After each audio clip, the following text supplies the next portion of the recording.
এইটা ছিল একটা ওয়ান ডিশ পার্টি প্রোগ্রাম এবং প্রোগ্রামটা অতিরিক্ত ভালো হয়েছিল আর আমি এরকম প্রোগ্রামে প্রথম অ্যাটেন্ড করেছিলাম।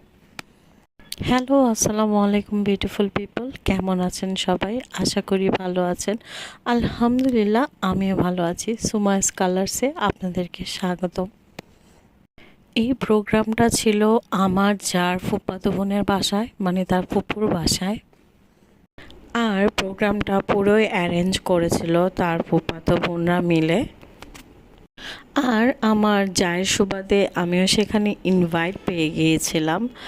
আর এখানে সবাই যে কোনো একটা একটা করে ডিশ বানিয়ে নিয়ে গিয়েছিল। আমি একটা ডিশ বানিয়েছিলাম, সেটা হচ্ছিল লাচ্ছি সেমাই দিয়ে আর কি। সেটা ছিল লাচ্ছি সেমাইয়ের বরফি। আর ওটা খেতেও বেশ ভালো হয়েছিল। খুব অল্প সময় আমি ওটা বানিয়েছিলাম, কারণ সেদিন আমার বার্থডেও ছিল।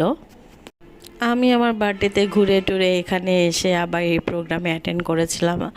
আর খাবারগুলো এত টেস্টি ছিল। আর আমার যার কত ঢং, তার তো ঢং করতেই হবে। এই যে এই কেকটা সে নিজের হাতে তৈরি করেছে এবং এটা সে চুলায় মেক করেছে। তাকে দেখলে বোঝা যায় সে এত সুন্দর করে কেক বানায় ফেলতে পারে। আর উনি আমার সাথে থাকলে তো আড্ডা দেওয়ার জন্য আমার কাউকে দরকারই হয় না। উনি এত আড্ডা প্রিয় মানুষ। তো এখানে আমরা সবাই মিলে খুব আড্ডা দিতেছিলাম। উনি খুব মজার মজার কথা বলতেছিল। আর পাশে আমার যার বোন ছিল, ও খুব মজা করে। মানে আমরা আমরা থাকলে না আমাদের আর কাউকে দরকার হয় না। তো সেদিন আড্ডাটাও খুব ভালো জমেছিল। আমি অনেক সময় এখানে ছিলাম, প্রায় রাত্রে 12টা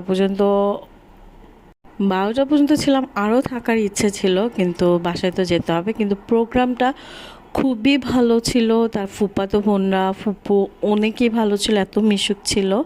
তো এই দিনটা আমার খুবই ভালো ছিল। এরকম পার্টি আমি আরও করতে চাই, আমার যাতে আরও এরকম পার্টি করে। তো আমার ব্লগটা ভালো লাগলে লাইক শেয়ার কমেন্ট করতে ভুলবেন না। চল